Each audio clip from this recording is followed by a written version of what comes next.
This is Tony from our Homestead Skills. Well, this morning I was off to my garden.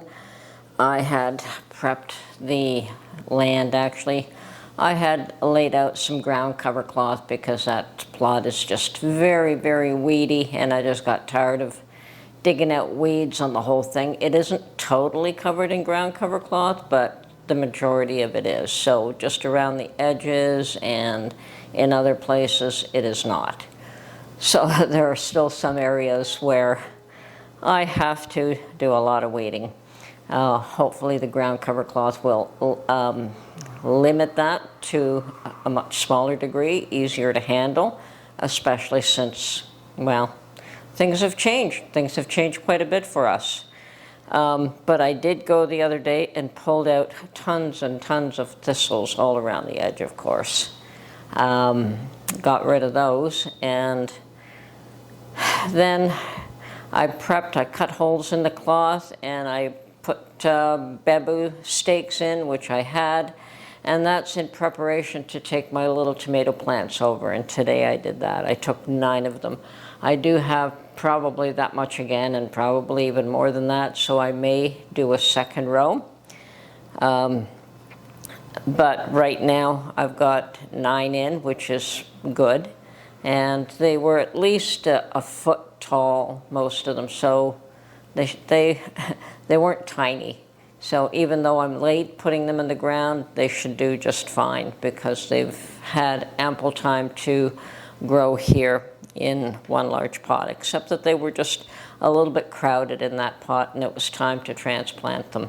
So I'm going to go to the dollar store and pick up a few more things. Perhaps I'm going to go to one of these garden centers to see if I can get some peppers, because the only thing I started from seed was my tomato plants, which they're my little grape tomatoes that I plant every year. So I'll see what else is available and see what else I can plant. Now, on to another topic. I'm sure that everyone has heard right now that Israel and Iran are fighting. And Israel did attack Iran yesterday, fairly substantially from what I understand, and fairly successfully from what I understand. They did achieve the goals that they had intended, which was to take out some nuclear facilities and some leaders of the military and scientific leaders as well. I suspect that that is perhaps due to the fact that Iran was unwilling to compromise, unwilling to say no, we'll drop our nuclear weapons plans. And I guess Israel decided that they cannot allow them to have nuclear capability. I know that the U.S. is aware. As a matter of fact, they were informed ahead of time that this would be happening, and I understand that they're very supportive of the Israelis' move in this regards. The U.S. feels much the same, that Iran cannot be allowed nuclear capability, perhaps justifiably so. The world just does not trust them. They admitted that they would take out both Israel and the U.S., so I don't really see an issue with that. But it really is irrelevant what I think and what somebody else who may have an opposing opinion thinks of the whole matter. It is what is occurring, and I think it's something that we should keep an eye on. Everything that goes on in the world affects all of us, whether we recognize it or not. It affects us in ways we probably don't understand right now and may not ever understand. On the other hand, things may become immediately relevant to us in more ways than we know. So I always try to keep an eye on what's going on in the world. It doesn't mean that I react. I pay attention, And I think this is another one of those times where you should look at your pantry and decide what needs to be topped up. Now, a few years ago, I did a huge stash of beans and rice, which is the basic. And for me as well, flour and pasta,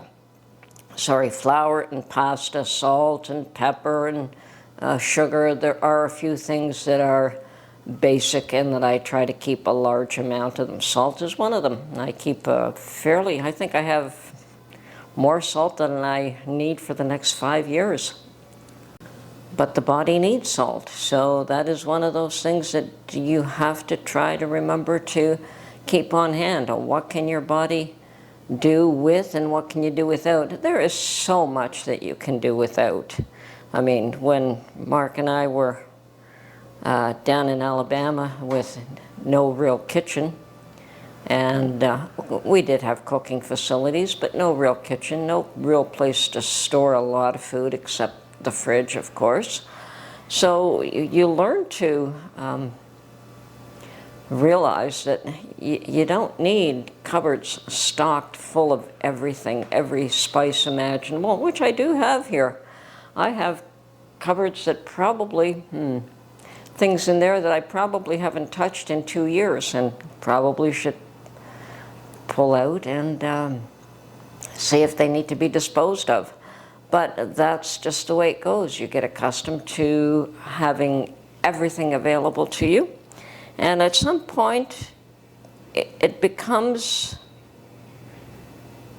you may recognize that all those things aren't always going to be available at your fingertips. And how much can you do without?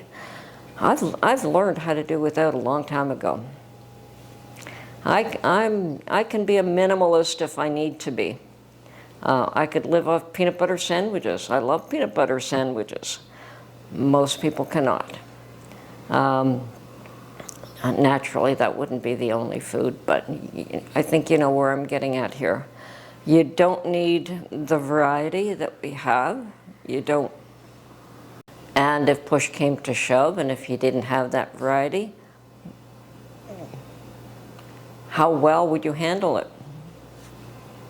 And that's the issue. And the way the world is going, there are things happening now. It is in transition. It is in a huge transition. And it isn't just Donald Trump. I know that everyone wants to blame Donald Trump for disrupting the world, but it isn't just him.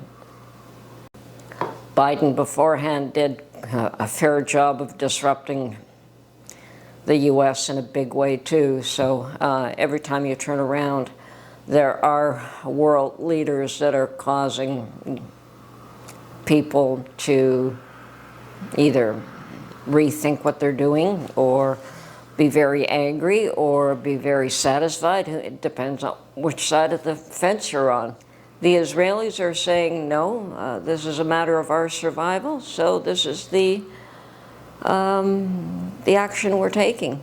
And like it or not, it will have repercussions all around the world. So keep an eye on it, folks. Check your pantry. Make sure you have what you feel is essential, what you feel you absolutely need, and don't concern yourself with what others think that you should have. Anyway, at this point, I'm off to see what else I can plant in my little garden plot. I'm going to be here for this summer, so I might as well plant some things, and then who knows where I'll go. Anyway, have a good day, everyone.